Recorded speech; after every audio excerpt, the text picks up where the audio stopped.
আসসালামু আলাইকুম এভরিওয়ান। তো আজকে আমরা মধু কিনতে যাচ্ছি। তো মধু কিভাবে যাচাই করবেন অরিজিনাল নাকি ডুপ্লিকেট, তা আজকের ভিডিওতে দেখানো হবে। আপনারা ধৈর্য সহকারে দেখতে থাকুন। এই হলো চিনি। হ্যাঁ, এক পাশে দেন। আর হলো শুন, জি, চিনি আর শুনে পাথর হয়ে যাবো গা। লগে লগে পাথর হয়ে যাবো। লগে লগে 1 সেকেন্ডে।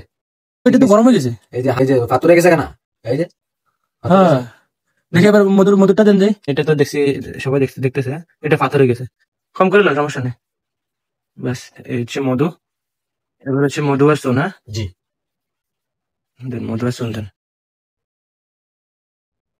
এখন তো এটা পাথর হবে না, না? না এটা পাথর হবে না।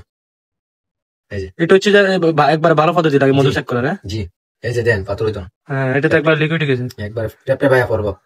আর চিনি দেন কামড় দিয়ে হাত ধরে রাখছে, হ্যাঁ, ঠিক আছে?